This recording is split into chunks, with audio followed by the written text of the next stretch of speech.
My name's Shirley, and thank you for coming tonight. We have a cozy little... Good evening!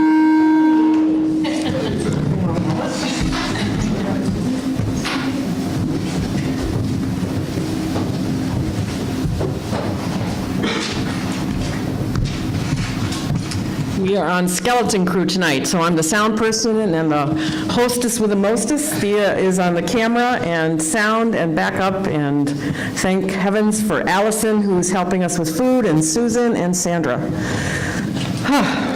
My name's Shirley, and thank you for coming tonight. We have a cozy little coffee house tonight, and I want to say a welcome from First Parish UU, which is the basement. We're in the vestry of the First Parish Church. And they let us use this, which is wonderful, because we can turn it into a coffee house, and by the time we leave, it's back to a vestry, which is great. Also, thank you to Starbucks, who has given us fresh coffee for free. We have pastries and hot tea and cold water back there. And there's also gluten-free for anybody who's gluten-free. Okay, so we have a small open mic tonight. Before I do that, I wanted to say on every table is a card. Amy Ostreicher, of course, is not going to be here tonight because we have lovely Bruce. And on December 30th, we're having a New Year's gala. It is going to be hors d'oeuvres, spoken word, and music. We're going to have an international folk band called the Larger Circle Band that Thea and I are members of, and we have a professional dance caller, and there's also going to be an open mic, and there's going to be a cash bar, and so it's going to be from 7 to 9, so it's the day before New Year's, but if you want someplace to go, it's the last Saturday of the month, and it's a nice way to spend your time. Okay. And I want to read a quote by George Bernard Shaw, because I read this and it resonated. This is the true joy in life, the being used by a purpose, recognized by yourself as a mighty one, the being a force of nature instead of a feverish, selfish clod of ailments and grievances, complaining that the world will not devote itself to making you happy. I am of the opinion that my life belongs to the whole community, and as long as I live, it is my privilege to do for it whatever I can. I want to be thoroughly used up when I die, for the harder I work, the more I live. I rejoice in life for its own sake. Life is no brief candle to me. It is sort of a splendid torch, which I have a hold of for the moment, and I want to make it burn as brightly as possible before handing it over to future generations. Isn't that wonderful? Yeah, this is how I live my life. This is how Thea lives her life, and it makes life very fulfilling. Okay, have I covered everything, Miss Camera Woman? Awesome. Thank you. So for our first open mic, we have Libby Frank. Good hand, Libby.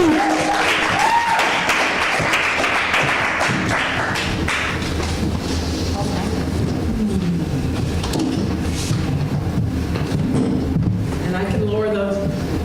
Well, the one in the middle. One in the middle works? That's fine. Just don't poke your head out, eyes out with the others. Burlap, velvet, satin. These are the materials that my costumes have been made of in plays that encompassed all female casts. The first one was in 1962, and it was the junior show at Wellesley College, a tradition that went on for decades. Each junior class wrote an original musical on different subjects, and of course, all of the parts were played by women. So we had sort of a fairy tale about a Within Gate, behold, it was a city that had a wall around it, and getting out and getting in was. But I played the part of a advisor to the mayor, and we wore these sort of purple robes, and there was an academic cape that I wore that was made of burlap.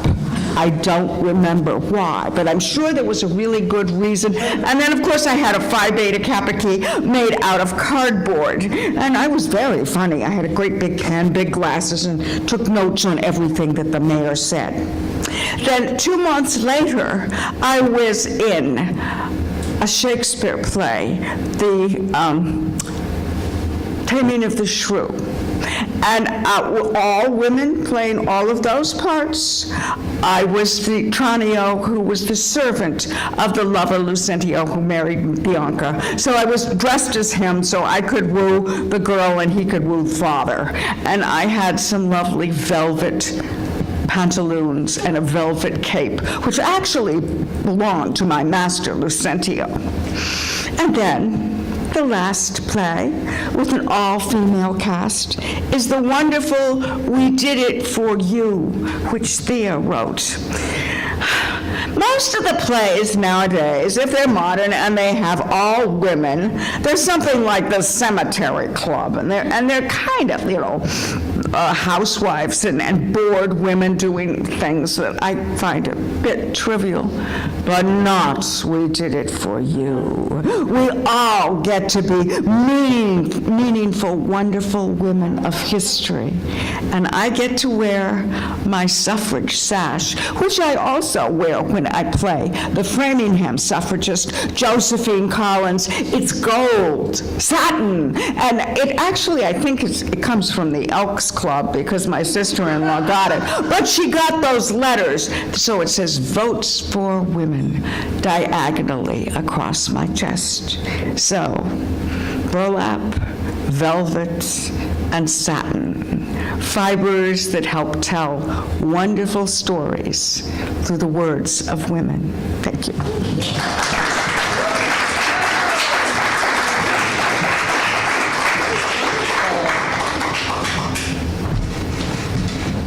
Thank you, Libby.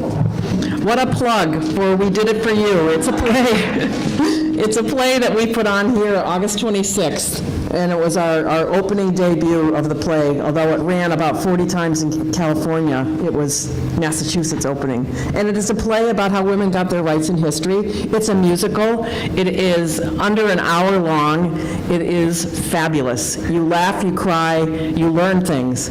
And we're next appearing in, we have a cast, and we're roaming around the area, and we're next appearing in Natick, December 10th at 4 p.m. And then beyond that, we're going to be in Walpole, and then Framingham, New Bedford, at the Whaling Museum. They have called us and booked us there, so there's lots happening. Okay, last Coffeehouse hosting, I read quotes by Ogden Nash. Do you remember? Yeah. In between the open mics. Today, I have quotes by Paula Poundstone, because I wanted something funny. I had to choose carefully, because some of them are a little off color. So I'm going to do my best to read them. It is my wish to die of unique causes, perhaps in a high-speed tricycle crash, a bizarre stapling incident, or as a result of inadvertently sucking my brains out through my ear while trying to untwist the vacuum hose. Yes. Okay, next open mic up is Barbara Alapentis. Really? Yes. I stuck myself in between. They don't seem to be loud.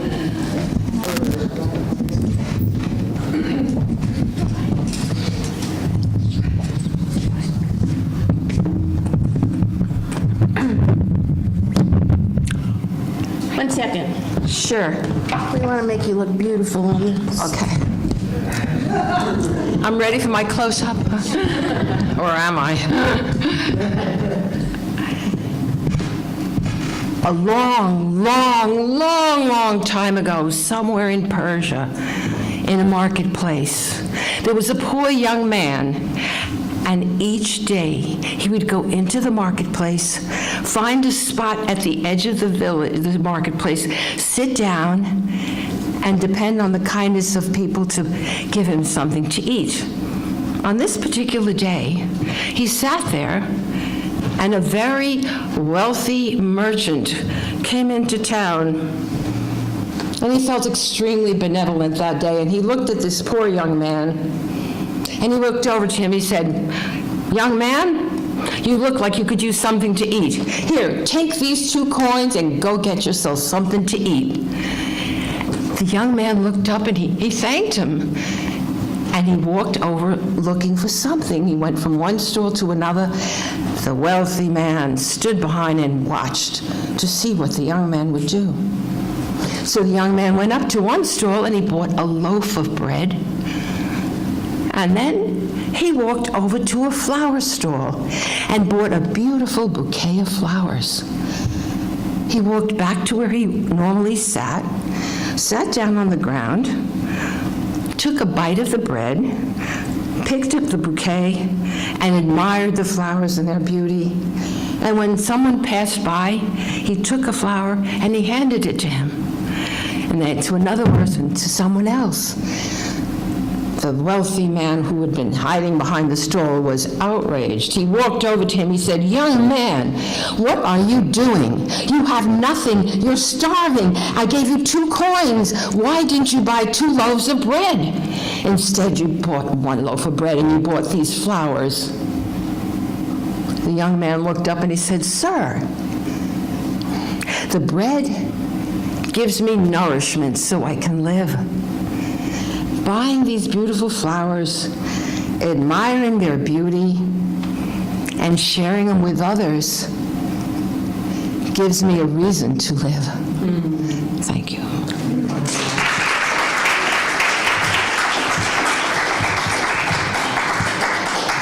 One of my favorite stories for the holiday season. Thank you, Barbara.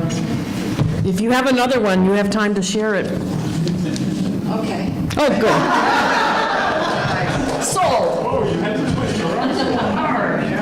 Each year they invite me to the New York Public Library and I tell stories for the Board of Trustees all day for 4 hours. And I don't tell any holiday stories as such, no Christmas, Hanukkah, but stories like this. And I'm reminded of a story about a very poor young man, again, many, many centuries ago in some small village. And he lived in a little tiny hovel. If he stood up, he could touch the ceiling on his house. He had 1 table and some straw to sleep on at night.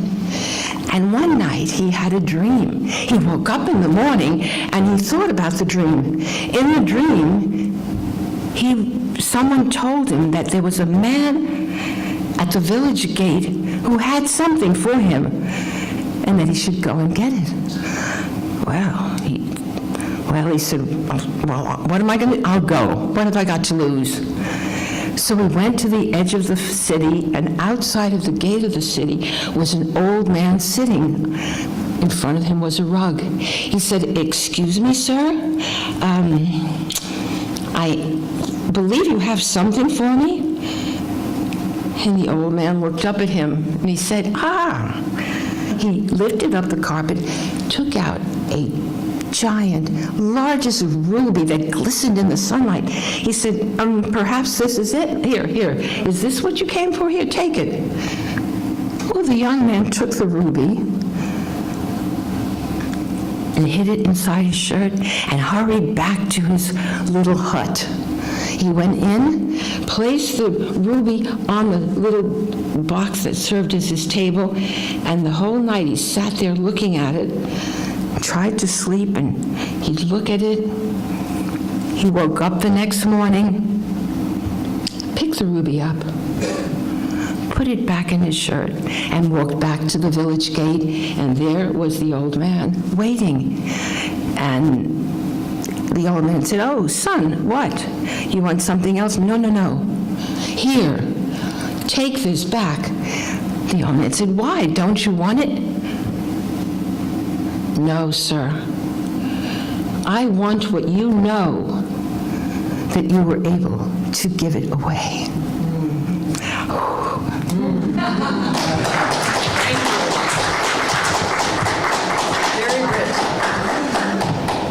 Thank you, thank you. Remember when you were considered an environmentalist, when you didn't throw junk out the car window? I sure do miss that simpler, happier time. Okay. Let's welcome up Penny Post. Thanks, Penny.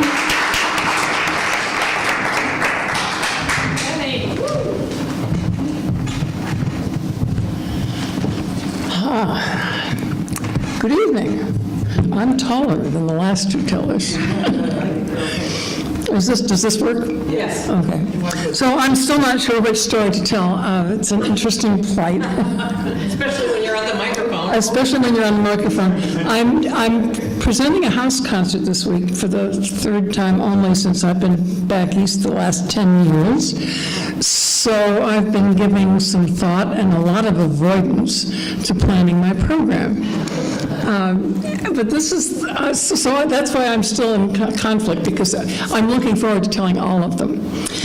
But the one that started me on this quest to tell stories in Wellesley, where only polished performance is expected, the one that started me on my quest to share stories with my colleagues of the town was this one.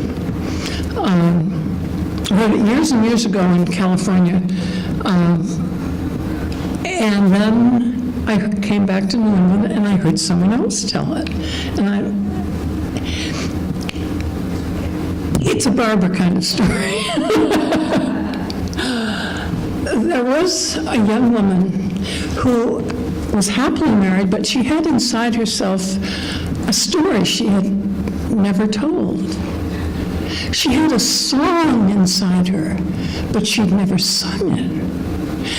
And the story and the song became restless. They wanted to be told, they wanted to be sung. And so one afternoon, she was sleeping, taking a nap after lunch. Her husband was at work. And you know, when you're sleeping in the afternoon, sometimes your mouth falls open a little. And the story escaped out of her mouth and turned itself into a coat and hung itself on a peg. And the song followed suit, escaped from her mouth, turned itself into a pair of boots, and stood against the wall. When she got up from the nap, she didn't notice the coat or the boots, but when her husband came home, he said, "Whose coat is this? Whose boots are these? What have you been doing, wife?" She said, I don't know where it came from. I don't know why they're there. I don't know who they belong to. Well, they raged back and forth with accusations and apologies, and finally the wife got very upset, and she said, "You cannot sleep here tonight if you're going to suspect me like this. Go on, go to the temple of the monkey god." And so her husband walked out of the house and he went to the house, to the temple of the monkey god. Well, no, the monkey god temple was where all the flames from the lanterns in the houses around the village would go when they were put out. And so all the flames gathered together at the temple of the monkey god. But one little flame came way late. They said, "What happened to you?" "Oh, we've had a terrible time in my house. There was a terrible argument because the wife fell asleep and the story she'd never told escaped and turned itself into a coat. And the song she'd never sung escaped and turned itself into a pair of boots." And the husband was furious. Well, the husband was sleeping and he woke to the sound of this story. And he realized what had happened. And the next day he went back and he said to his wife, "I love you. I'm so sorry I didn't know that you had a story you'd never told, a song you'd never sung. Tell me the story. Sing me the song." She said, "What story? What song?" And I tell that because stories need to be told and songs need to be sung. So that's my story.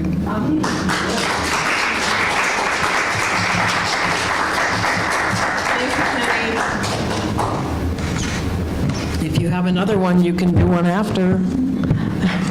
Okay. My problem. I try to teach my kids to eat healthy food, but you get a cantaloupe, and you don't know when it's going to come of age. You have no idea. That period between when it's like hard as a rock to when it's mushy inside is about 10 minutes. Oh, you're such a good audience. Okay. John, are you ready? Yeah. Oh, right. John Kierans. Let's give him a hand.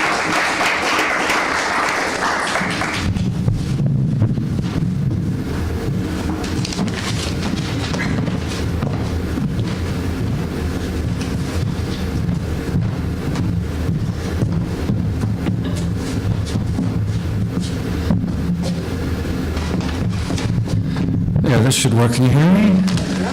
Okay. I'm going to share a couple of poems with you. Trust me, they're very different in nature.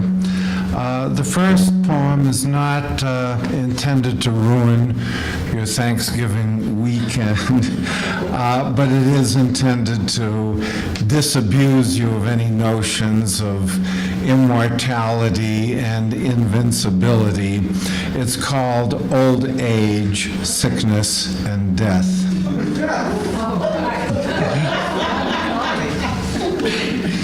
Something is definitely wrong. My body moves reluctantly and only with strained exertion. Shortness of breath overtakes me all too quickly. Tachycardia warns of internal difficulty. Thoracic thumping can no longer be ignored. Medical attention is sought. Diagnosis comes back quickly. Severe iron deficiency anemia. Iron infusion is prescribed.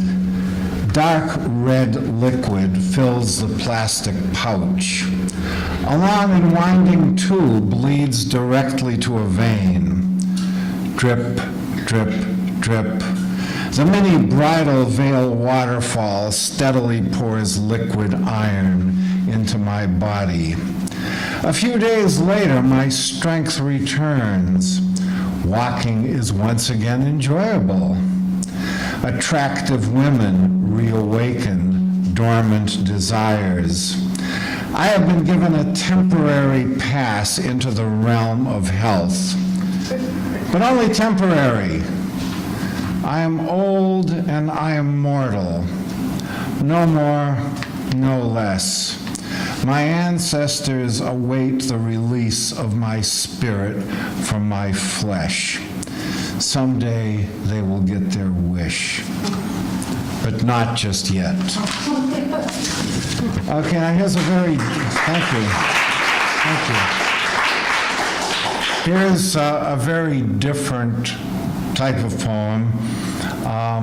This is a Shakespearean sonnet, and it captures some of the humorous memories that I have about a former colleague who had this absolute passion for roast beef. Clearly, that was his favorite entree.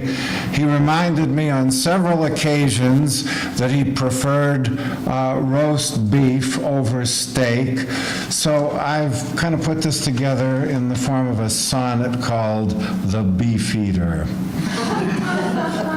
He says he likes roast beef better than steak. He prefers the oven to the grill. When he dines at the pub down by the lake, prime rib always gives him his biggest thrill. The beef must be cooked medium rare. It must provide a dining adventure. The red juices must give vegans a scare. And it must be tender for those with dentures. I once took this man out to dinner, a seafood place called the Ocean Reef. But just when I thought I'd picked a winner, he complained, "This place has no roast beef." Steak versus prime rib? I don't have the answer. Just don't eat so much that you get colon cancer. Thank you.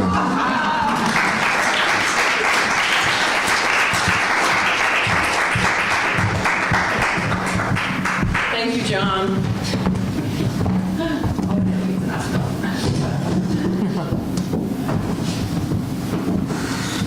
Okay. So, let's see. Thought I had it picked out. I have terrible short-term memory loss, which I like to think of as presidential eligibility. I'll do one more. My parents got carried away with the letter P when they were naming the kids in our family. There's me, Paula, my sisters, Peggy and Patty, and my brother, Pajimmy, spelled with a silent P.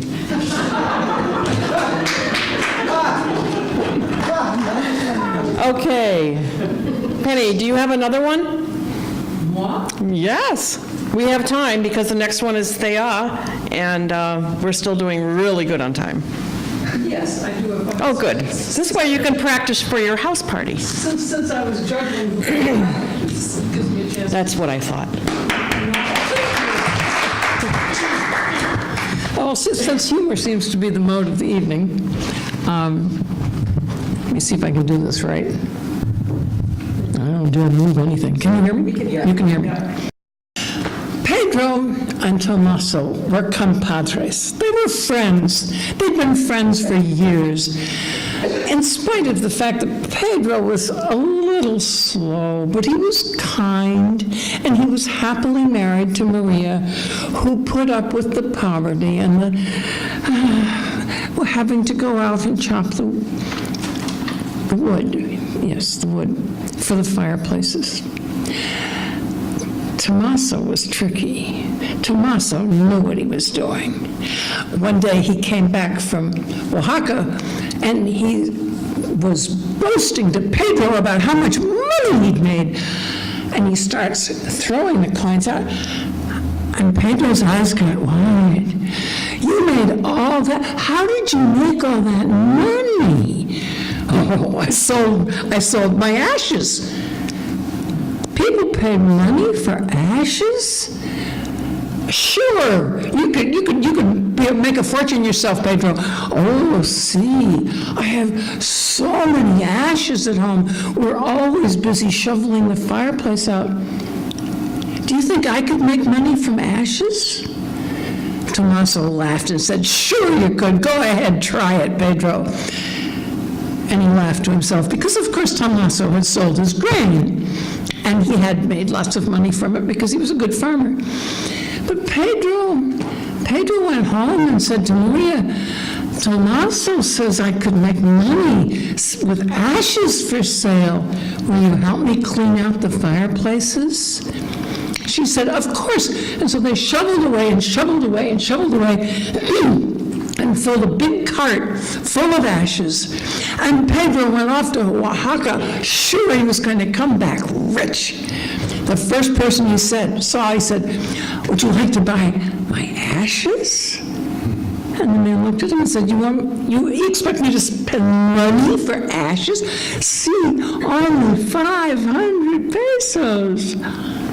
What are you talking about, you fool? Nobody buys ashes. They burn wood and they make ashes. Well, Pedro went on to the next man and said, would you like to buy my ashes? It's only 400 pesos to you. The man said, oh, you're a fool. And so it went all day long. Everyone Pedro went up to, they all laughed at him and told him he was stupid, and they had plenty of ashes of their own. Well, when the day began to grow late, he finally went up to the last customer he hoped to have and said, "Sir, would you buy my bag of ashes? It's only 1 peso to you." The man looked at him and said, "No, I won't buy your ashes, but I will give you this." And he pulled out of his pocket a mask, and he said, "A fool's face for a fool." Pedro took it and looked at it. It was the face of a grinning devil, fierce and nasty. Pedro said,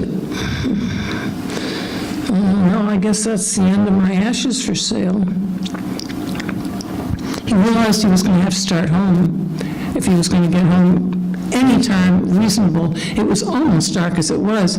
So he began the long hike back. And then by the time he was getting so hungry and he made no money, and he saw by the side of the road a fire. And he thought, he saw figures around it, and he thought, maybe they'll be kind enough at least to let me sleep there because it'll be warm. So he went up to them, and there were 3 fierce men. He said, "Could I just warm myself by your fire for a little bit?" Well, now he had encountered 3 of the fiercest brigands in all of Mexico, but he didn't know that. And they made their money. They had donkeys, and the donkeys had big sacks on their back. And they said, "Would you like some food? If you're going to stay here, you might as well eat with us." Pedro said, "Oh, gracias, gracias." And he ate the food, and then he curled up beside the fire to get what warmth he could for the night. Well, now, the night went on, and Pedro got colder and colder and colder, and he had nothing, really nothing to wrap himself up in. Suddenly realized at least he had the mask. So he took it out and he put it on over his face. He thought, at least my cheeks will be warm.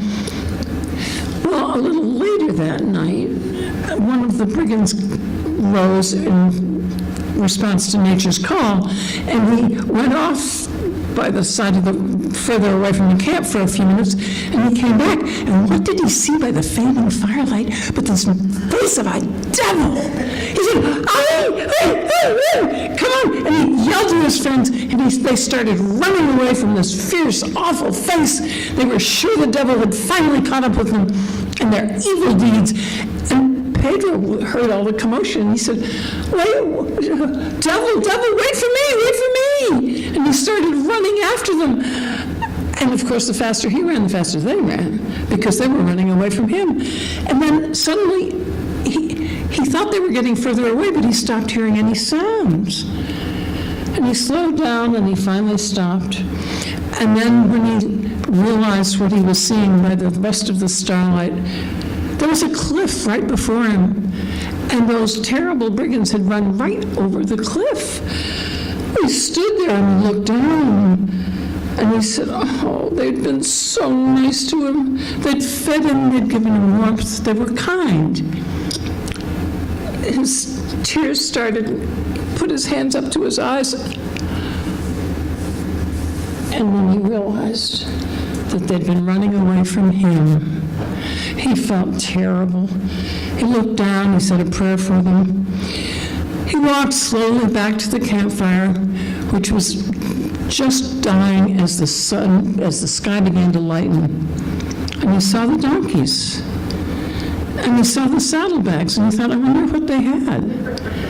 And he went over and he opened one of them. And what did he see but gold coins? He went to the next one. More gold coins, more than Pedro had ever dreamed there was in the world. And he realized that the gold belonged to the brigands, but they were dead. And so he thought, well, this will make me so happy. So he took the donkeys home. And who should he run into as he was on his way to his house on the main street of the village but Tomaso, who said, Hey, Pedro, did you make a lot of money with your ashes for sale? Oh, see, Tomaso, look at all the money I made. Tomaso didn't know what to think. He said, and Pedro went home, he told Maria the whole story. She was very happy. They built an addition on the house, and they were warm for the rest of their lives. But as for Tommaso, you can imagine what the people of Oaxaca thought when 2 days in a row they had crazy men walking their streets peddling ashes for sale.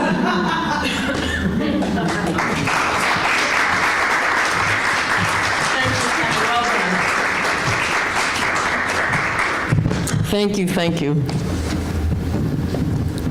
I think we need a 12-step group, a 12-step group for nonstop talkers.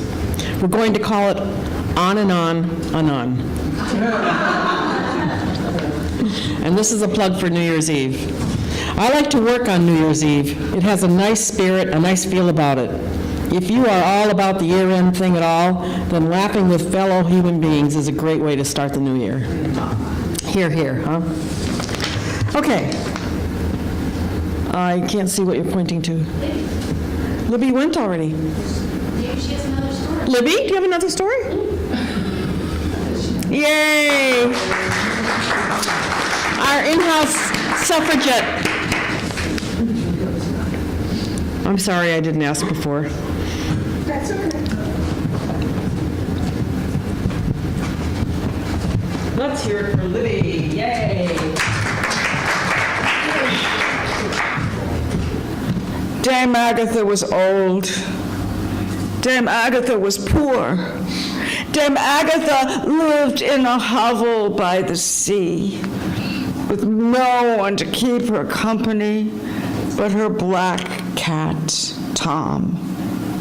One day, Dame Agatha was walking on the beach, and she almost stepped on a snail, but she didn't. And so the snail sort of picked up its head and said, "Well, thank you for not killing me. And as a reward, I'm going to grant you 3 wishes." 3 wishes, said Dame Agatha. Oh, let me think. I want to be young and healthy again. You are, said the snail. I don't want to be poor. I want to be rich. I want to live in a mansion. You do. It's over there. And I'm so lonely. Could you make my cat, Tom, human? He is, said the snail. Well, Dame Agatha went skipping along the beach. She was cured. She could feel the wind in her long black hair, and she was strong and powerful. And when she saw her house, it was beautiful. She opened the front door, and there was a fire in a beautiful big fireplace. And in the dining room, there was a table set with dishes and glassware and food. And then she looked into her bedroom. And on her beautiful bed, with a velvet cover, was a white lace negligee. Dame Agatha put it on, and she sat at the edge of the bed. She heard footsteps in the hall. The door opened, and in strode a tall, handsome, dark-haired man with black hair and green eyes. And she knew it was her cat, Tom. He strode to the bed. He took her in his arms and said, "Now, aren't you sorry you had me fixed?"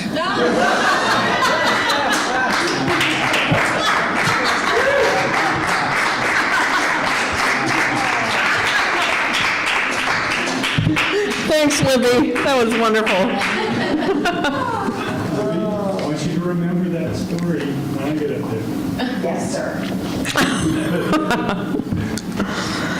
When we live up to our Constitution, let's form a conga line around the Capitol and bungee jump off the dome. What a thought, huh? Thea, are you ready? Okay. So, Thea Iberal.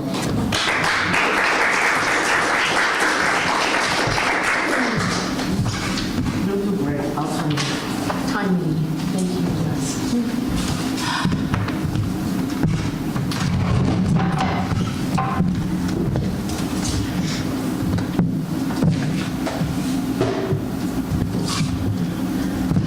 Hi, everybody. This is a news story.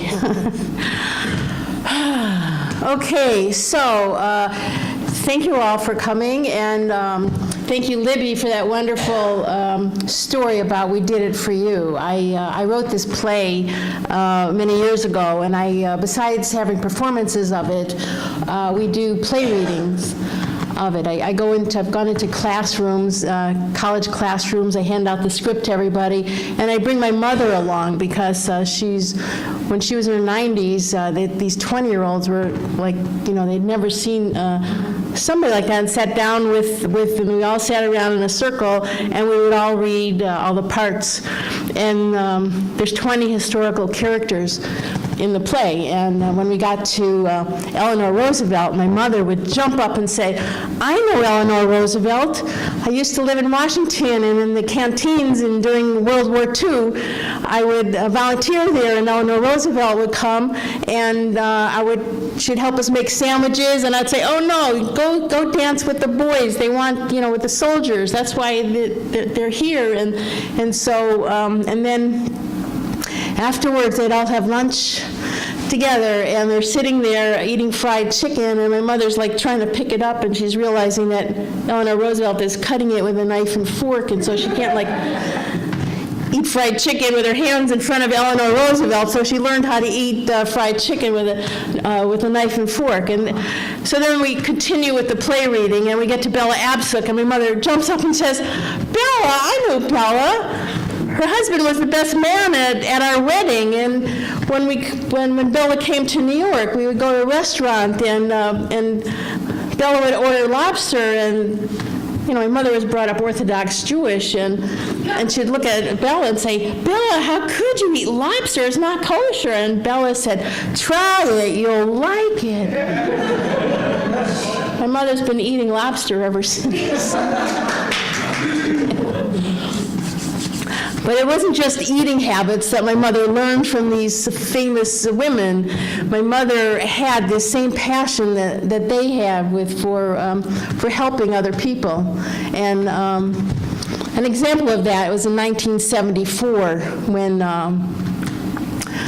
after the Six-Day War, Russia was not dealing with the Jews in Russia very well, and there was these people that became these refuseniks because they wanted to leave Russia, but they were refused exit visas because they had high-powered positions in the government and academia. And one of my father's friends, Alexander Lerner, who was head of the Academy of Sciences, was caught up in this. And these things really bothered my mother. And in 1974, she had an opportunity to go to Moscow because my sister and brother-in-law were invited to a conference there. And so my mother hatched this plan, and she went to the American Jewish Congress and talked to them about her plan, and she got a bunch of money and letters and a lot of things, and she was going to give this to the refuseniks. How she was going to do it, she had no idea, but she had to have the stuff, and she had this opportunity to go to Moscow, so there she went. And she had one address with her, and so at the conference, it was very strange. There was young men there who claimed to be students, but they never went to any of the lectures, and they were asking all these questions. And day after day at the conference, my mother's like trying to figure out how she's going to get away from people and sneak out to hatch her plan.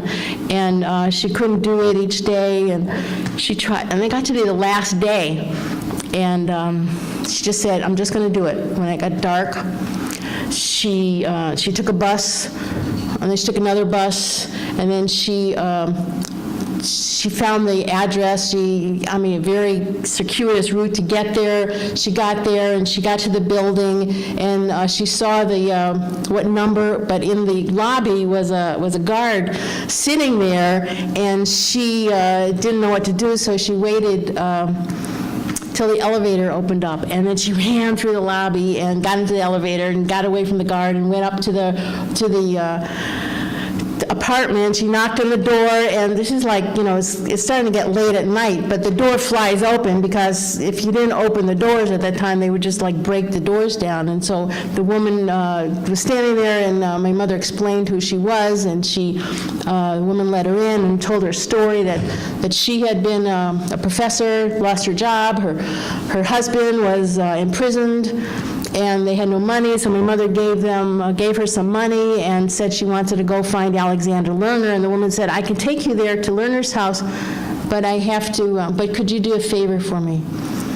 Could you speak Yiddish to my elderly mother? Because we're not allowed to speak Yiddish, and my elderly mother hasn't heard it in, like, I don't know, 20, 30 years. And my mother said, yes, I can speak Yiddish. So the woman went and opened and woke up her mother, and her mother came out with this bun and apron. I mean, it's getting like close to midnight at this point, and my mother didn't know what to say to her, but then she started saying how people in the United States care about the refuseniks and want to help, and we're doing whatever we could, and she said all this in Yiddish, and the woman's crying, and my mother's crying, and it was,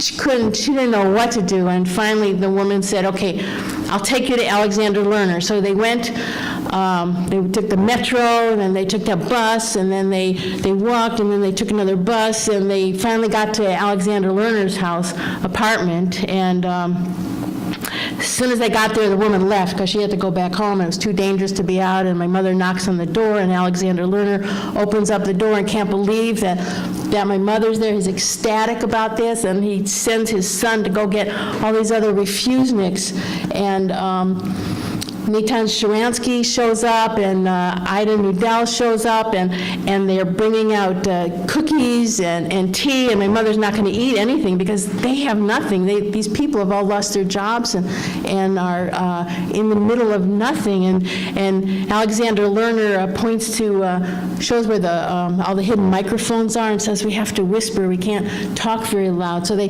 just talk late into the night. More people start showing up, and my mother gives them the money and the letters and the books and everything that she brought, and they were so happy about this. And then she asked Alexander Lerner why he became a refusenik, and he said that his daughter couldn't go to graduate school because Jews weren't allowed. They had to stand in the back of the room. They were treated terribly, and finally his daughter got out to Israel and would send letters, and the letters were all torn up, and send pictures, and the pictures were all, their eyes were all poked out, and he just couldn't stand it anymore. And but he had this important job, being head of the Academy of Sciences, so he wanted to keep his job, and then he wanted to write a book, and then he had to ask permission to write this book, and so he's explaining to them the book that he wanted to write, and the authorities said, nobody wants to hear what a Jew has to say. It's like, who cares about that? And Alexander said, I was born in Russia. My father was born in Russia. My grandfather was born in Russia. I'm the head of the Academy of Sciences. And now you're saying that all you care about is that I'm Jewish? And he said, if that's all you care about, well then I want an exit visa. I want to leave. And the authorities said, well, you're fired. You're fired. You can just become a street cleaner. That's all you can do right now. And that's why that's what happened to him. And so it just hurt my mother so much. But she was so glad that she got to see him. And then his son helped her get back to the hotel.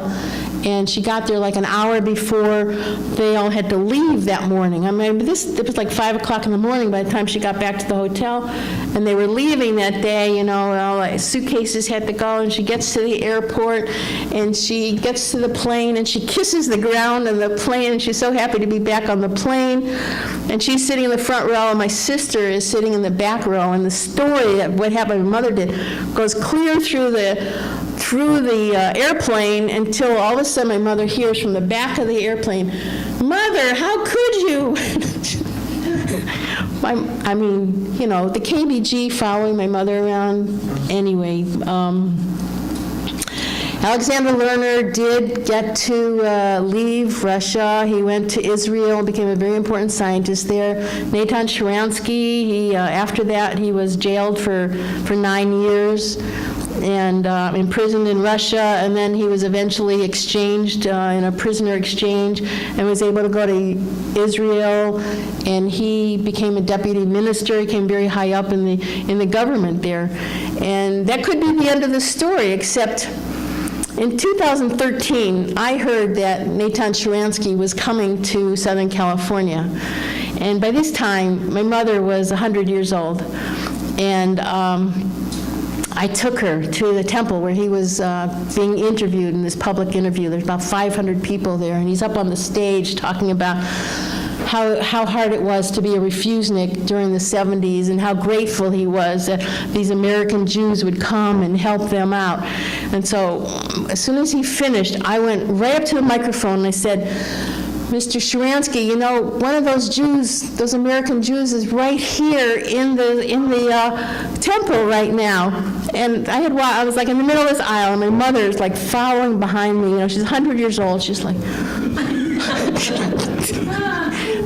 Sharansky's up on the stage. He takes one look at me, takes one look at her. He jumps off the stage, comes running down the aisle, and grabs my mother and gives her a big hug. I mean, this is like 39 years after the whole thing happened in the 70s.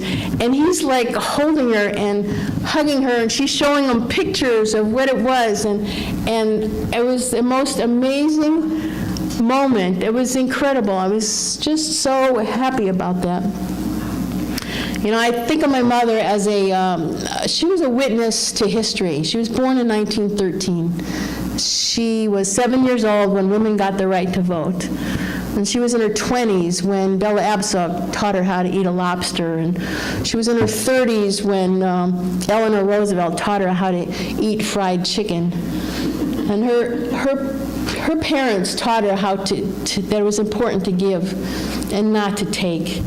And her motto was dwell on human kindness. And she said that to absolutely everybody that she met. And she lived it. And it showed that in how that trip to Moscow, where she gave a little hope to a grandfather and to a man who helped build the nation of Israel. Thank you.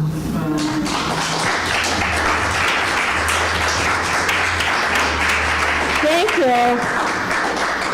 Okay, we're going to take a very short break right now and get some pastries and more coffee, and then we'll have Bruce up here. Thank you.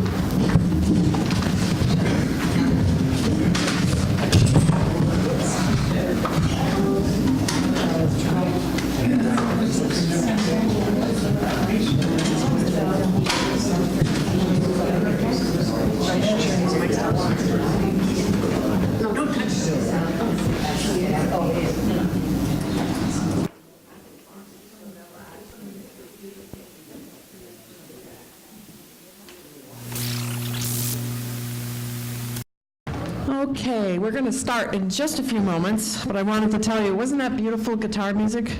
That's by a local guitarist called Steve Rapson. He's actually featuring at Story Space, which has moved from Cambridge to where? Somerville, yeah. What an incredible guitarist he is. So, my job is to stall for a few minutes. So bear with me. You have anything else for me to say, Thea, besides this? The truth is, libraries are raucous clubhouses for free speech, controversy, and community. Do you agree with that? Yes. I'm thankful for the 3-ounce Ziploc bag so that I have somewhere to put my savings. Come on up, Bruce. Adults are always asking little kids what they want to be when they grow up because they're looking for ideas. You ready? I don't have an intro for you. Well, I'll just introduce myself. Bruce Marcus. Need I say more?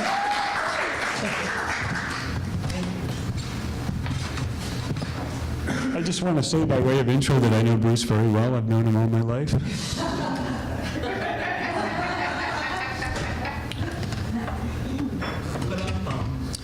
Well, how's everybody doing? Great. All the tryptophan wear off? Not really. You're the snore. Yeah, I'll level something at your head if I hear you snoring, so watch out. All right. Let's see how the sound mix is here. Is this on? I don't think I'm hearing myself. Maybe I am. I think it is on. Okay.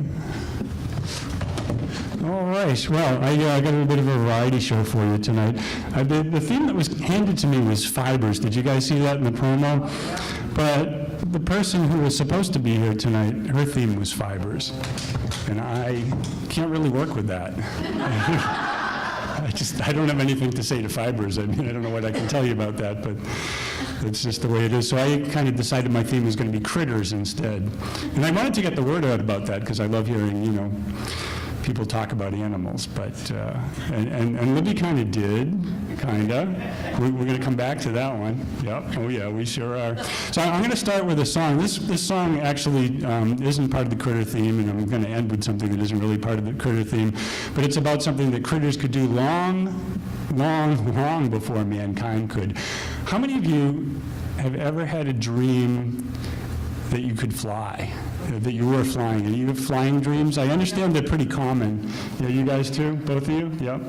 Yep. So what was it like when you were flying? Free. Free? But I mean, what were the mechanics of it? Like, how did it work?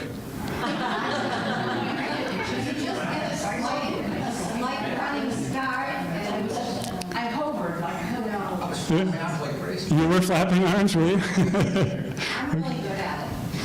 Yeah, yeah. And can you kind of make it happen in your dreams too? No? No? Yeah, I've had a few of these dreams over the years, but it's been a really long time since I have. And I kind of miss it, but I wrote a song about it, so I can kind of relive it every time. And when I fly, I don't lay on my stomach with my arms out in front of me like Superman. I'll tell you in the song.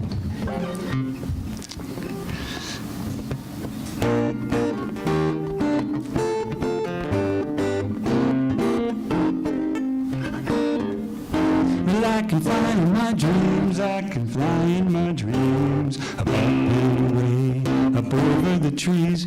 I don't need wings to take me, no. I just do the dog paddle and away I go. That's right, that's how I did it. When I'm awake I do that flying thing, but I need the help of a flying machine, like a copter or a glider, a balloon or a plane. And yes, it's fun and it's cool, but it's not the same, no.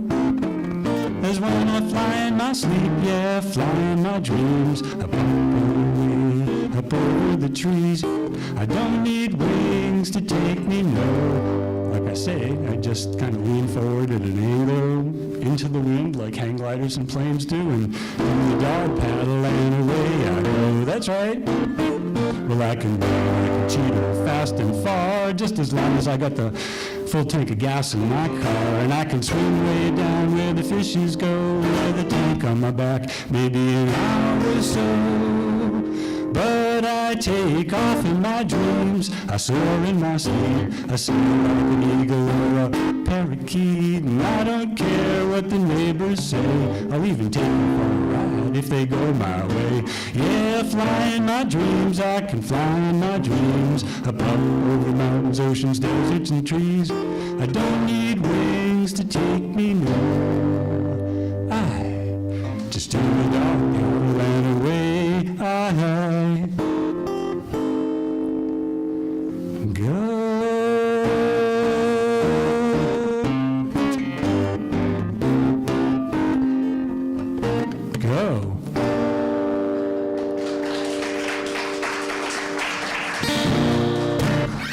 Thank you.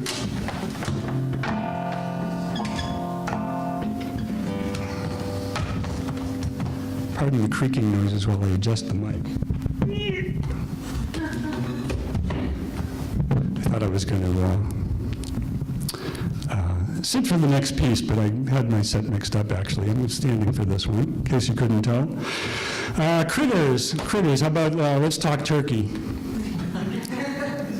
And I once saw a juggler who said that jugglers are kind of an interesting breed. They'll take something that's really like, should be impossible, like juggling 5 balls at once, and they'll say, this is pretty good. How can I make it harder? And they'll add a 6th ball or a 3rd Diablo or God knows what, and behind the back and, blindfolded, I don't know, standing on their head.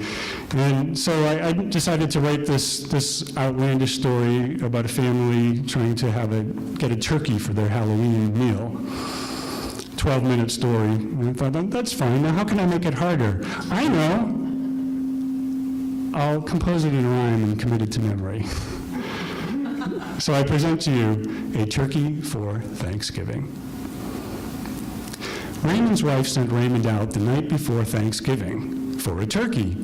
And she said, perhaps another thing. Oh, then she thought of one more thing. Another, and so on, until the list she handed him was nearly 9 yards long. You've been there, haven't you? Well, Raymond took this list she gave him, went off to the store, and did his best to try to find the things that she'd asked for. And when at last he thought he had it, picked out, bought, and packed, he took it home to find that there was one item he lacked. Panicked, they searched every bag, saying not a word, finding, he'd never bought the 25-pound bird. Raymond said, no problem, I'll go back right now, just wait. But one glance at the clock told him, alas, it was too late. The store had closed. They had no bird. His wife began to cry. The one thing that I truly needed, you forgot to buy. I was going to cook it now, she burbled in her sorrow. But Raymond said, don't fret, my pet. I'll go first thing tomorrow. Now, you and I are well aware there's virtually no way a desperate soul can buy a turkey on Thanksgiving Day. But Raymond set forth that next morning out to try to look for a gobbler that his wife had barely time to cook. Well, he knew stores all must be closed, but set off anyway, hoping for some miracle to save their holiday. He was craving turkey dinner, but also, of course, hoping to fix what he feared might be grounds for divorce. Well, he crisscrossed town from store to store, indeed not one was open. Anxiously he drove along, but never gave up hoping. He drove a road that ran right through a wooded reservation, wondering which store to make his next hopeless destination. Now, in those woods that he drove through, some wild creatures roamed. Raccoon, deer, fox, frogs, skunks, snakes all called those woods their home. And among these creatures, large and small, were birds of many kinds, including... That's right, you got it, wild turkeys who were spooked out of their minds because they knew that once again Thanksgiving time was here, and in their flock all day they walked in paranoid fear. They shunned humans best they could, knowing soon at last that they'd be safe for one more year once this dark day had passed. Now on this morning, one such bird named Terence wandered off, foraging for food apart from members of his flock, when all at once he froze in place, then skittered to a jog, having just been startled by 2 hikers and a dog. In blind panic, he raced off, bouncing off of trees, hurtling over logs and rocks and scattering dried leaves. Normally quite cautious, he paid caution little heed as he raced along right toward the road without reducing speed. And now he went to cross the road, but stepped before he looked, right in front of Raymond's car, and thought, my goose is cooked. A screech of brakes, a thump, a squawk, and all he could have known was he was flying faster now than he had ever flown, and without wings, for he was stuck and stunned and forced to cower, pinned to Raymond's front grillwork at 40 miles an hour. The trees zoomed by, and in his ears he heard this roaring wind, and when the pain and fear grew too great, blackness settled in. Now Raymond saw the turkey's head and thought someone had sent an answer to his prayers, or else some strange hood ornament. He drove that narrow, winding roadway looking for a spot where he could safely stop his car and see what he had caught. Well, finally, he saw a little pull-off that looked good. He stopped, and as he did, the bird's head slipped beyond the hood. Eagerly, he hopped out and was thrilled by what he found, a nice, big, round, plump turkey that was slumped upon the ground. He could not believe his luck. So giddy he felt drunk, he gathered up the flaccid fowl and laid it in his trunk. And as he drove that turkey home, his thoughts just raced and reeled. A mighty hunter, that was he, returning from the field. He showed it to his wife, who said, "Of all the foul luck, you brought home a bloody bird that wasn't even plucked." Raymond was crestfallen, but instead of getting mad, he said, "We were lucky. That's the last one that they had." Well, Grandpa, who was visiting, walked in and with surprise gazed upon the turkey with a glimmer in his eyes and said, "In olden times, we had no fancy stores like now. We shot, plucked, and dressed out our own birds. Here, I'll show you how." He sat and grasped the turkey, held it firmly in his lap, and when he yanked a feather out, the wings began to flap. He dropped it, yelled, jumped up, and staggered toward the kitchen door as the turkey squawked and flapped around in circles on the floor, trailing blood and feathers, making noise and quite a mess, knocking over chairs and ramming into cabinets. Terence raced around the room, full speed for all his life, chased by Raymond, who now clutched a rather large chef's knife. From wall to wall and back they ran, from floor to countertop. Terence screeched and Raymond cursed, both tripped but never stopped, until, appearing in the doorway, little Sarah, 8 years old, saw the knife in Raymond's hand, and she began to scold, "Daddy, no, don't do that. We don't have to eat him, no." You see, she'd had a parakeet and loved that dear bird so, and loved to watch it in its cage until the day it died. And when at last they finally flushed it, Sarah cried and cried. Well, she cried for weeks, and though they tried, her folks could do nothing but hug her, pat her, shrug and sigh, and seek out counseling. Now here was this other bird, and at her tender age, Sarah thought she could keep him in her late pet's tiny cage. Well, Raymond stopped and looked abashed. He let his knife arm droop. Terence waited, tensed and poised, for someone else to move. Raymond's wife watched little Sarah standing in the door. Sarah stared at Raymond. Raymond stared down at the floor. For one eternal moment, no one dared to move or breathe. When Grandpa burst out laughing so he nearly lost his teeth. Well, Raymond set the chef's knife down, and Sarah, with a grin, hopping up and down, said, "Daddy, can we please keep him?" Raymond said to her, "He's hurt and wild. It's just no good." But Sarah cried, and Raymond's wife said, "Dear, perhaps we should." Well, till they caught him, Raymond said, talk wasn't worth the time. So Grandpa told the family to form a solid line. Side by side they stood, and then he told them to advance. Cornered, Terence raised his wings and did a nervous little dance and sprang, and when he did, they shrieked and ducked and spun around. All of them except Grandpa, who bravely held his ground. He caught the turkey, pinned its wings, and held, though it was biting. Worn out and defeated, Terence finally gave up fighting. Well, Raymond still insisted that they slaughter him for dinner, but Sarah pitched a fit and was thus declared the winner. So they chose a doggy kennel cage to house their newfound guest, left from yet another of young Sarah's bygone pets. They placed it in the tool shed with the shovels, rakes, and picks, with a bowl of water and a plate of stuffing mix. But now they had no dinner, and they wondered what to do. Well, careful scrounging yielded only 3 cakes of tofu. Raymond said, I hate tofu. But all that his wife said was, "You brought home a wild bird that wasn't even dead." Cooking took 2 hours. Raymond dared not show his face. But when mealtime came, it was his duty to say grace. "Thanks," he said, "for family this holiday and too. Thank you for this meal, even though it's just tofu." And now he chokes his tofu down and vows this time next year he'll have Terence nursed to health and fattened like a steer. Meanwhile, his wife tastes her meal, eyes Raymond, and then declares perhaps Thanksgiving next she'll serve tofu again.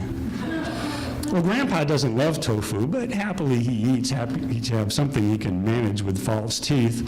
While little Sarah picks and pokes and wants the meal to end, then gets excused and runs outside to visit her new friend. Terrence sits inside his cage, pondering how fate had nearly left him cooked and carved on someone's dinner plate. Scared and hurt and miserable, he pictures his home wood, wondering if he'll return or if he's gone for good. Then the shed door opens. Sarah plunks down by his cage, while something in her eyes makes him a little less afraid. I want you to be my friend. Will you do that for me? On second thought, she tells him, you're too big and messy. Then she grabs and drags his cage, wrestles it outside, flips the latch, and with a flourish, swings the cage door wide, open to the outside. Terrence hesitates, then leaps through the open door and quickly strides away. Lost and spooked, he sets out, free to search and roam, hoping against hope that he can find his way back home. He thinks about his cherished flock and his place in its ranks, and notes that things could be much worse, and gives a silent thanks. Turkey for Thanksgiving.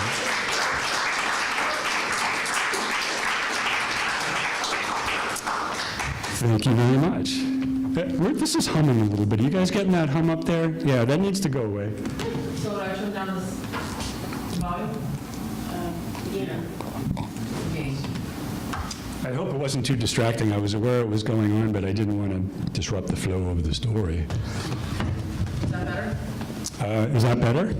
I get kind of, I notice people could be pretty far away from the mic. I'm kind of a little more on it, but am I too close to the mic? Is it too, I can't? I don't have your experience from up here, so I can't always tell. All right.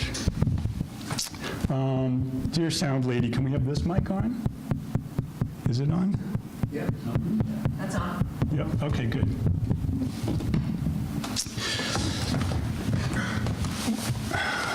Are there any cat lovers here tonight? Cat? Yeah. Are there any cat haters here tonight? I just want to give them fair warning. Because that's going to be my primary creature of focus tonight. I may sneeze.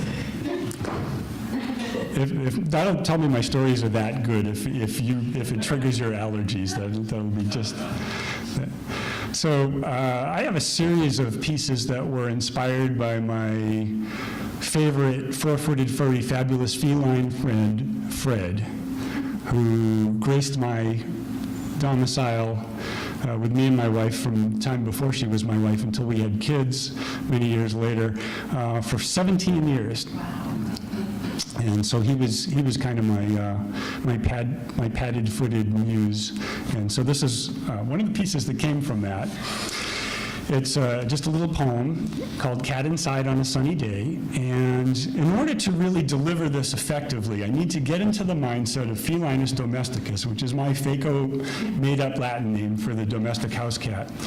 And so I'll just beg your indulgence just for a bit while I get into that mode. Was that a can opener? I think it's starting to work.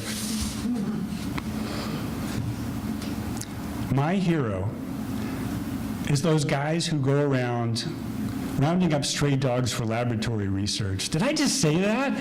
I think this is working a little too well. Okay, I need to calibrate it down a little bit. Okay, here we go. Oh, between the ears. Oh, yeah, the back of the neck. Oh, under the chin. Oh, that's wonderful. That's marvelous. That's enough. Okay, I think I'm there. I think I'm in about that mode. Here we go.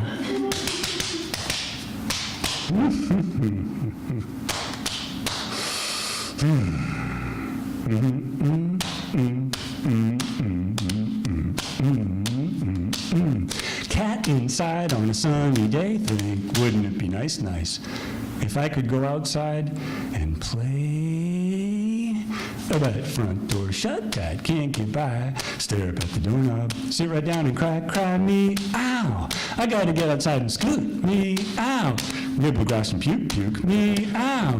Roam the garden, yard, and street, hunt me down a queen in heat. Human come and hear him cry, but he never let him out. I would never let him sneak by, just can't stop this urge. Never mind, look out, here come Kitty, power surge. Do-do-do-do. Zip zoom from the front to the back, zip zoom in a second and a half. Zip zoom from the counter to the floor and back. Listen to the human laugh, laugh, laugh, laugh. We're batting at a dancing string. Chase a toy across the floor. Hear a bell go ding ding. Slip in, slide out, litter box door. Rolling crunchy litter spilled across the floor. Ooh ah, a yelling biting cabinet brush. Ooh ah, chew the house burns into mush. Ooh ah, claw the sofa just a tad. Clap clap. Uh-oh, human mad. Bad kitty, don't you do that. Stop there right now. Get down from there. Oh, well, calm now, chilled out, stepping slow, and a half a can of tuna, and a long drink from the toilet bowl. Ooh, rub against the pant leg, sleepy little whale, and a human hand massage from his ears down to his tail, purr, cozy chair set in the sun, purr, business almost done, purr, licking tummy, tush, tail, feet, eyes closed, gliding off to cat inside on a sunny day. Thank you.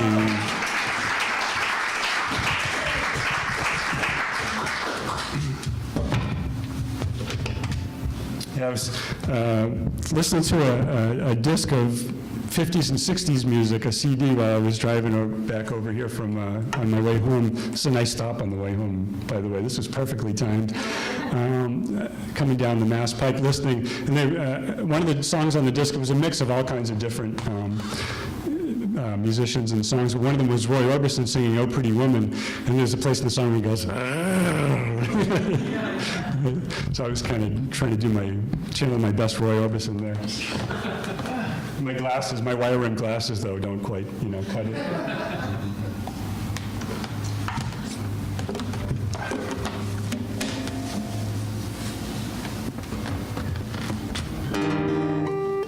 Okay.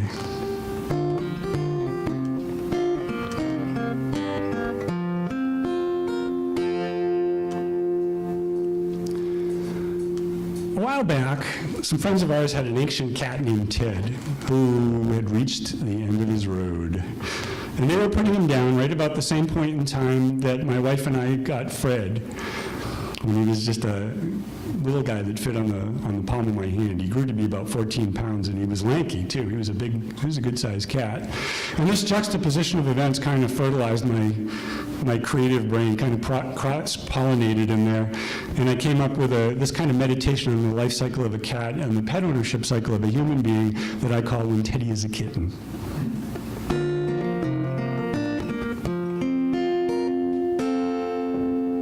When Teddy is a kitten, we'll bring him home to stay. He'll move right in and steal our favorite seat. He'll eat and play and sleep and play and play and play and play, and wrap our hearts around his little feet. We'll buy a litter box and buy a little wicker bed, and wind up nice and balls with jingling bells. That's the jingling bells right there. Spend hours on the floor with him, discovering instead the best cat toys are ones the stores don't sell. Ain't the truth?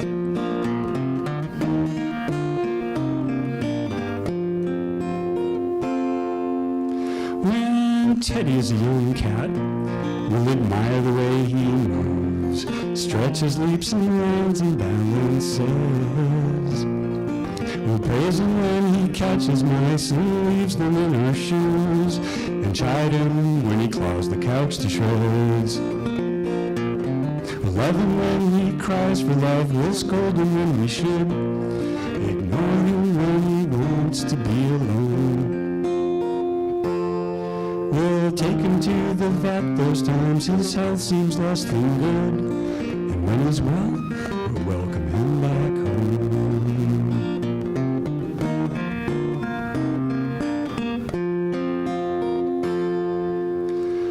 Teddy is a full-grown boy. He'll sit round glassy with naps that stretch to where they fill his days. At night we'll let him go and live his secret life outside. And mornings he'll become our Ted again. We'll let him back inside and never ask him, where you been? And still we'll feed and pet him just because. And if he's acting frisky, we'll sit and play with him, remembering that kitten he once was. When Teddy walks the planet, he'll live under our roof. He'll be playful, he'll be charming, destructive and alarming, maddening, endearing, and aloof. And now when Teddy is an older cat, we'll keep him off the street, sheltered safe and dry out of the rain. We'll make sure there's a place that's soft and warm where he can sleep and dream of chasing mice and toys again. And when he can no longer stand, we'll lay a blanket in the crate and take him for one last trip to the vets. Then bring him home and bury him out back behind the gate and plant a tree to show right where he rests. When Teddy is around, boy, he'll be sure to make us smile. But then one day he'll leave us all alone.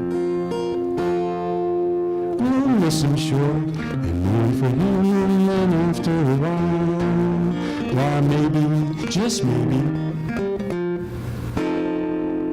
we'll bring a brand new kitten home, home, back home.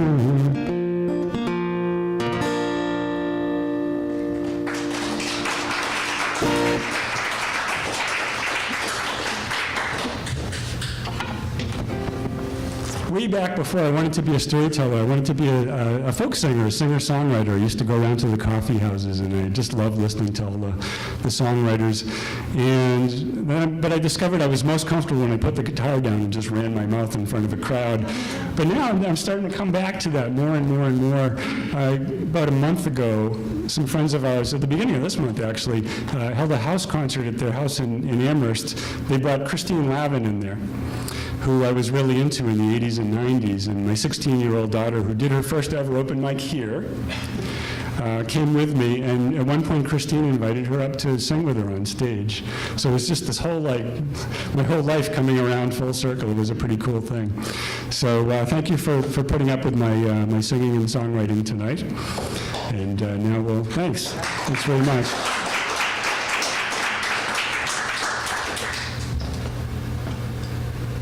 Those of us of a certain age have to change our, actually, I won't do that yet, because I want to tell you. I want to tell you first that when, back before The Moth, you guys all know The Moth, you hear it on NPR, right? Back before The Moth, if you told somebody you were a storyteller, they would say, oh, so you read to children. And I'd have to patiently say, well, first of all, I have a day job that keeps me busy weekdays. I can't go into school, so I do tell to children some, but most of my audiences are adult. And secondly, I'm a storyteller. I don't read. So that having been said, I'd like to read you something now.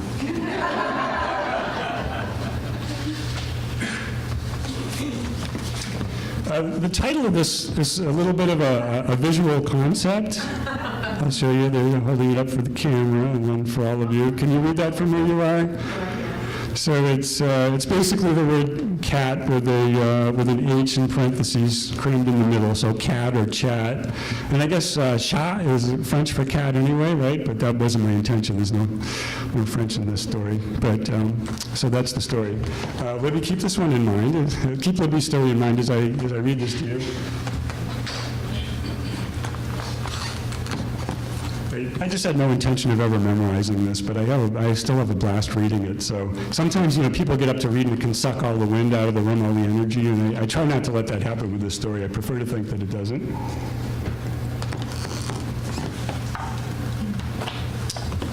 So this is my story, Chat. It's night. Outside, a thunderstorm is raging. I'm sitting in my favorite chair, shivering uncontrollably, cat somehow managing to sleep in my quaking lap, space heater on the floor by my feet blasting away at the two of us.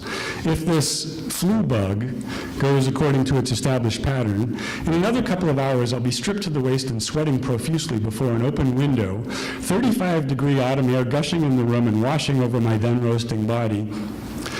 It's driving my disgruntled housemate bananas. Since I've fallen ill, he's taken to spending as much time as possible away from home while I'm making the house warm and then cold, warm and then cold again, warm, cold, warm, cold. The cat, on the other hand, is loving it.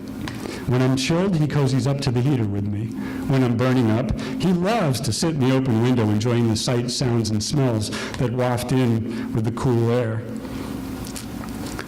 Outside lightning flashes, followed by what sounds like something large ripping apart, a tree or a house. "Ahoy, Snarky," I say, my teeth chattering. "Some storm, eh?" The cat raises his head for the first time in an hour. "Oh," he says, flicking his tail testily. I stroke his back and he begins purring.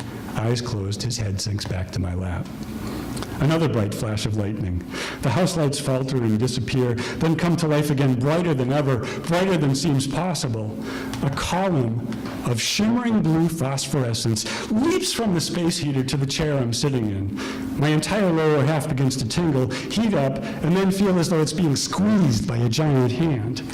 The cat, however, seems to take the brunt of it. Every strand of fur on his body stands straight out, making him appear twice his normal size. In an instant, his body is one rigid muscle standing atop my lap. Then off he storms, bolting from the room and thundering down the cellar stairs. I'm very proud of those adjectives, by the way. Storms, bolting, thundering.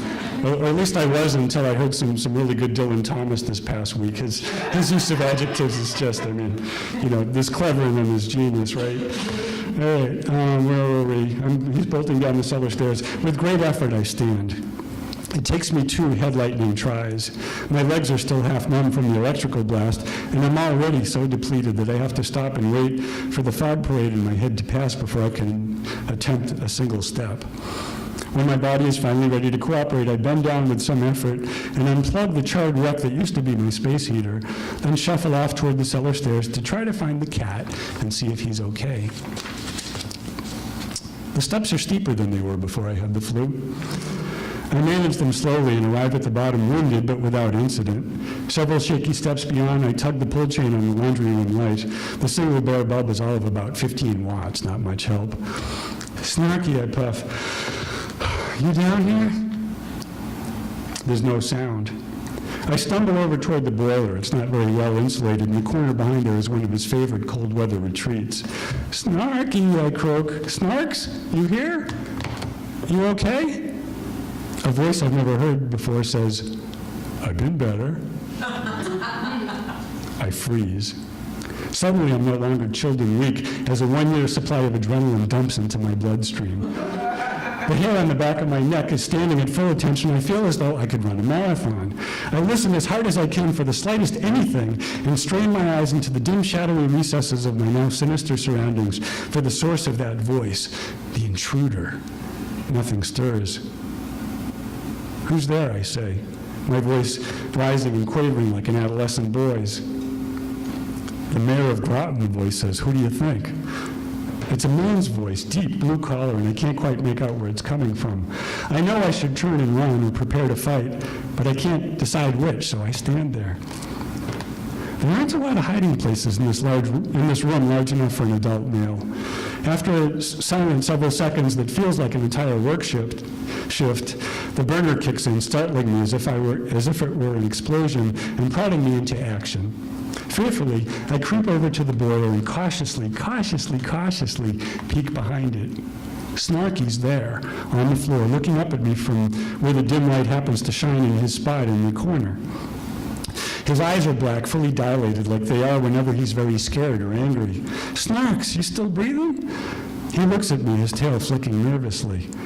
Say, Snarky, I say, looking around and trying to form a calm voice past the rising lump of panic in my chest. You didn't happen to hear a voice in here, did you? He looks around and then back up at me. I wait, listening for the least little creak or peep to give away my intruder's whereabouts. After another interminable minute, I figure, cat's all right, time to get the hell out.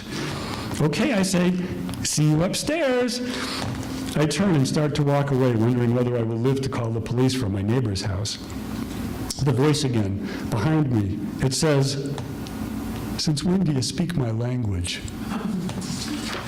I whirl around. Snarky's head is peeking out from behind the boiler. I scan the room quickly, searching deep into the shadows, revealing a vast array of scenarios, options, and outcomes, none of them pretty, that flood my brain unbidden like a movie I am being forced to watch against my will, my attention a frantic whirlwind that finally, gradually, inexorably, comes to rest on the cat. Snarky? The adrenaline is leaving me quickly now, and I feel a sudden need to sit down. There's no place to sit but the dusty floor, though, and I can't seem to move anyway. My legs are fence posts. Snarky? His eyes are as black and round as I've ever seen them, and look as though they might leap from his face. Snarky, for God's sakes! He shakes his head rapidly as though a bug has crawled into his ear. Whoa, he says, and it's the voice. It can't be, but it is. Whoa, whoa, whoa, Snarky says. The cat says, no way, my human is speaking. I don't think I can handle this. We're back up in the living room now, talking, conversing for the love of Pete. I'm thinking, TV, circus sideshow, Snarky, the talking house cat. When are you going to open the window again, he says. He asks. I don't know, I say, lightheaded, still staring at him in disbelief. Then how about some catnip, Snarky says, or a can of tuna? Where's my rubber mouse? Let's play. You've been a drag all week. I've been sick, I say. I figured that, he says. You've been hogging my chair a lot. I thought you liked my lap. It's as close to the chair as I'd have been able to get in days, he says. There's an awkward pause. He pads across the room and back again, brushing against my leg. You know, I say, this seems like an opportunity. I mean, how often does a guy get to talk to his cat? There are things I've always wondered about. Now I can actually ask them. Oh, he says. He sits at my feet, looking way, way up at me, standing above him. Like what? Well, like how come you always have to claw the furniture? How come you like to sit at my clawing stations? It's my furniture, I tell him. I bought it. Hey, he says, I got rights too, you know. Oh yeah? Well, clawing the furniture's not one of them. Says who? I can't believe I'm arguing with a cat. I can't believe you are either. Okay, I say, okay. How about this? Why do you always roll in your spilled over cat litter when I come home? I'm happy to see you, he says. How come you don't? It's crunchy, I tell him, and it smells. Yeah? So? It's yucky. We humans don't like it. Snarky's head jerks back. Really? Is that the deal? Well, I'll be dog. And all this time I thought you weren't happy to see me. You're right. This is very, very edifying. A key in the lock. It's John, the grumpy housemate. What a night, he says, squishing past the living room door. It's raining cats and dogs out there. Snarky runs to the window, leaps onto the sill, and looks out. What you up to, John says, talking to the cat. Must be a pretty one-sided conversation, he tells me. Actually, it isn't, I say. But he's already in the kitchen with his head inside the refrigerator. What's he mean, raining cats and dogs, Snarky asks from the window. It's just an expression, I tell him. Snarky's tail starts to twitch. I don't get it, he says. Well, there's not much to get. It refers to nights like tonight. Storm, raining hard. Well, it doesn't sound very politically correct to me. John walks by again, clutching a jug of milk and a box of devil dogs. John, I call. Come here for a moment, please. John walks, he stops in the doorway. I don't want to get too close, he says. Don't worry, I tell him, I'm not contagious anymore. Right, Snarky? The cat just looks at me. Say something, Snarky. Say hi to John. Snarky turns his head and looks back out the window. Snarky? Nothing. Snarky! It's clear he has no intention of speaking to John. John says, so, seen the doctor yet? It's just the flu, I tell him. Yeah, he says, I gotta go make a phone call. After he stomps up the stairs and the door to his room shuts, Snarky says, that guy bugs me. Why did you do that, I ask him? Why didn't you say something? I didn't want to give him satisfaction. Well, what about me? I feed you every day. I clean out your litter box, for gosh sakes. Yeah, he says, about once a month. You little ingrate. I sit in your lap, don't I? Thanks for the honor. Snarky hops off the sill and pads over to the middle of the floor, where he rolls onto one side and begins licking his butt. Ugh, I say, how can you do that? Do what? Lick yourself there. It's easy, he says. I'm very flexible. I know, I say, but how can you do that? Boy, he says, you humans don't make much more sense when I can understand you than when I can't. He goes back to licking himself again. Oh, he says, that reminds me. Could you put a roll of toilet paper outside my litter box? You mean you would use it? My mind is doing contortions, trying to picture how in heaven's name a cat could wipe himself at all, let alone doing so without ripping clawing his nether regions to shreds. Use it? Heck no! I want to play with it. Unroll it and rip it to shreds. You turkeys are always leaving the bathroom door closed, so I can't get at the one in there anymore. Done licking, he sits back up. There's a bright flash of lightning followed by a loudish crash of thunder. Snarky's tail starts twitching again. By the way, he says, while we're playing 20 questions, what the heck kind of a name is Snarky? It's, I don't know, it's a made-up name. You just look like a Snarky to me, that's all. A lot of imagination there, big guy. Got a better name? Anything would be better. Okay, I said, I'll call you anything. I'm trying to be serious.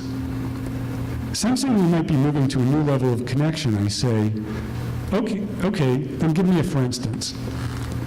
Well, he says, when I was a kitten, my mother and litter mates used to call me, but he's interrupted by a big bright flash and boom! A close-by lightning strike that makes both of us flinch. I shudder while Snarky leaps to all fours, back arched, his tail puffed out like a squirrel's. We both pause, looking at one another to catch our breath. Finally, Snarky says, meow. That's it, I say? That's your name in Cantonese? Wow, he says. Meow, meow. Oh no, don't tell me that lightning scared the words right out of you again. He sits and scratches behind an ear with his back foot, apparently no longer able to comprehend. From upstairs comes the sound of John's bedroom door opening, and then John's heavy boots clomping down the stairs. On his way to the kitchen, he stops in the doorway and says, so, how goes your chat with the cat? Not too good, I say. All at once I realized I've been standing the entire time and am plumb tuckered out. I collapse onto my chair and my head sags. When I pick it up again, John's gone. Snarky's asleep in my lap once more, and the charred-out space heater is no longer charred. It's as good as new, plugged back in and cranking away at the two of us. I'm hot again. My eyeballs have been replaced by live coals, and my mouth is a sauna. John is standing in the doorway now, his raincoat dripping. Cripes, he says, it's about 95 in here. When I left this morning, you had the windows open, and this place was so cold I thought you were going to freeze the pipes. I wish you'd get better already so the house can become inhabitable once again. And with that, he turns and stomps right back out the door. Out in the street, I hear his old jalopy coughing to life and then clunking off down the block. Still groggy from my snooze, it takes me a befuddled minute to realize that John had only just then arrived home, moments before his tirade, that our previous discussions hadn't actually taken place. The space heater wasn't ever blown out by lightning, and the cat and I had, sadly, never conversed. I look down at him now in my lap and notice he's awake and looking up at me. I wish I'd get better too, I tell him, tugging gently on his ears. I've been having some pretty weird dreams lately. tonight especially. Snarky puts his head back down and purrs. Then, quite abruptly, he snaps it back up and looks at me strangely. His ears are back and his eyes are wide. "Say," he says, "now that you mention it, I have two."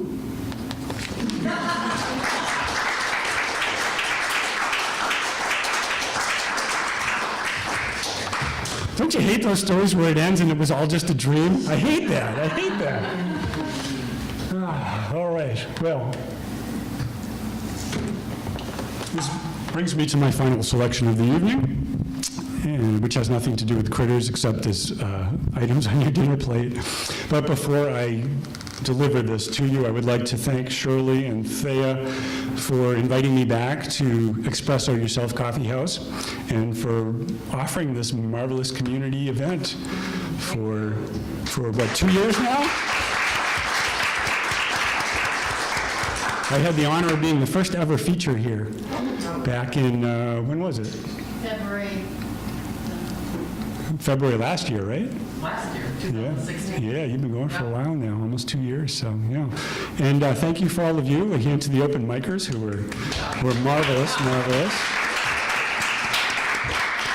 Thank you for entertaining me and the rest of us.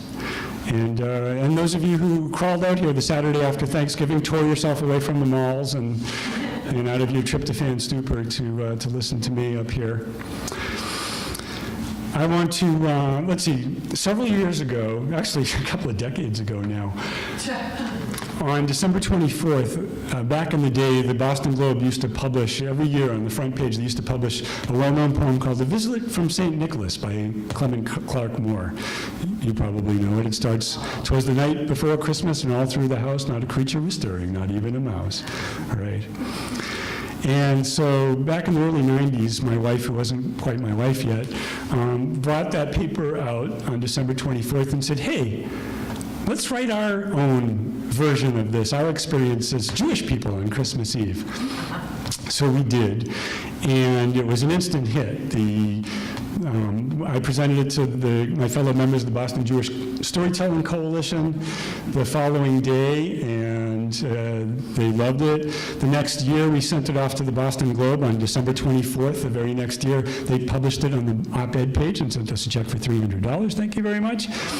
And in recent years, some rabbi called us up and asked if he could include it in his book called The Kosher Christmas, a book about Jews' complex relationship with this all-encompassing Christmas holiday. And for that, we got the princely royalty of one copy of this paperback book. But it was fun to see it in print again. So a little bit of vocabulary before I tell you the story. At the very end, I say Good Yontif. Good Yontif is something American Jews say to one another when there's a holiday. Good means good. It's English. Yontif is sort of, I think, and any Jewish people here can correct me if I'm wrong, it's kind of a contracted way of saying Yom Tov, which means Yom is day and Tov is good. So it's basically day good or good day, a holiday, basically. So when American Jews say Good Yontif, they're saying good holiday. Or as my late cousin used to say, Good Yontif, Pontiff. In the middle of the story comes that's Hebrew. In the middle of the story comes the Yiddish word chazer. Chazer is a very colorful word that means pig.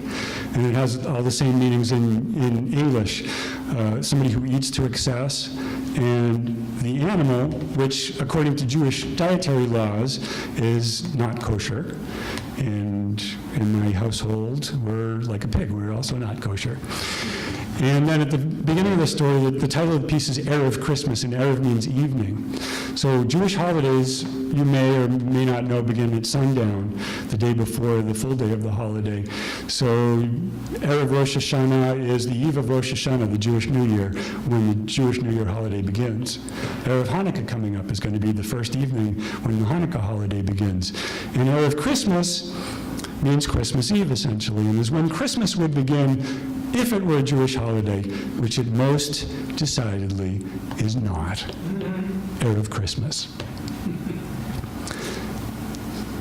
'Twas the night before Christmas, and we, being Jews, the missus and me, we had nothing to do.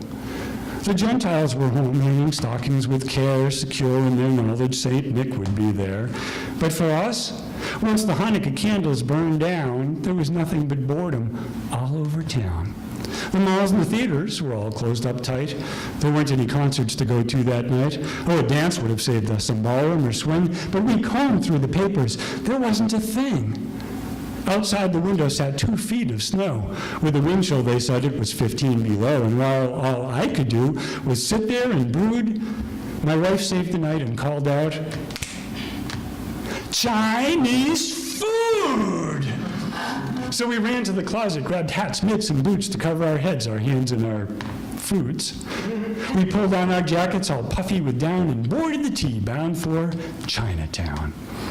The train nearly empty, it rolled through the stops while visions of wontons danced through our coughs. It's a little Yiddish you can get by context. We hopped off at Park Street. Boston Common was bright with the fresh fallen snow and the trees strung with lights, then crept through the zone. How many of you remember the combat zone? With its bums and its thugs and entrepreneurs pushing ladies and drugs.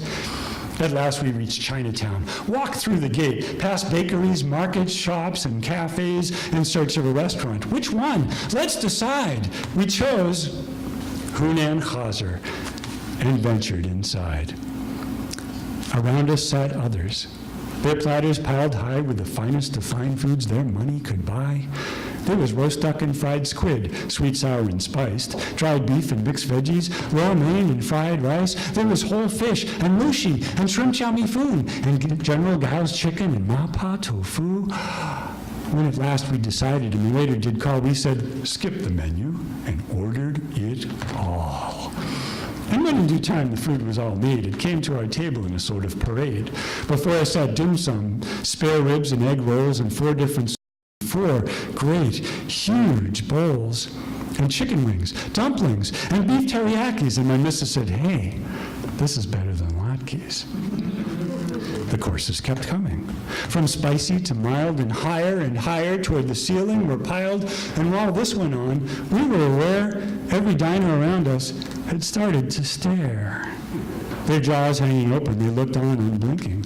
Some dropped their teacups, some drooled without thinking. So much piled up, one dish, then another. The missus and I couldn't see one another. Now we sat there, we two, without proper utensils, while they handed us something that looked like 2 pencils. We poked and we jabbed till our fingers were sore, and half of our dinner wound up on the floor. We tried, how we tried, but sad truth to tell, 10 long minutes later, and still hungry like you wouldn't believe, we swallowed our pride, feeling vaguely like dorks, and called to the waiter to bring us 2 forks. Then we fussed and we feasted, we slurped and we munched, we noshed and we supped, we breakfast and lunched, we ate, near to bursting, and drank down our teas and barely had room for the fortune cookies. But my fortune was perfect. It summed up the mood when it said, pork is kosher when it's in Chinese food? And my missus, well, she got a real winner. Her said, your companion will pay for the dinner. Our bellies were full. And at last it was time to travel back home and transcribe this rhyme of our Chinatown trek, and to privately speak about trying to refine our chopstick technique. The MSG spun round and round in our heads, and we tripped and we laughed, and gaily we said, as we schlepped all our leftovers home through the night, good yontif to all, and to all a good night. Good night, everybody. Thanks so much.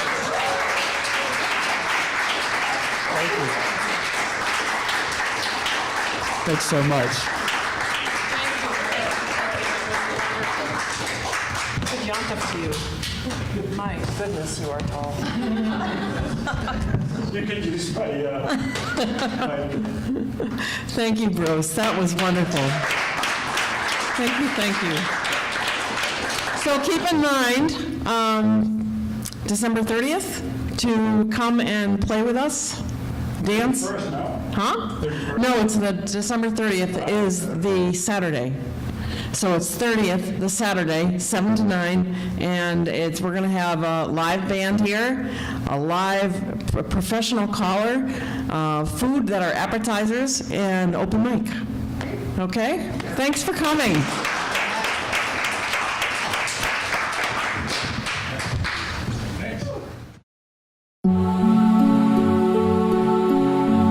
You're watching Medfield TV, community shows.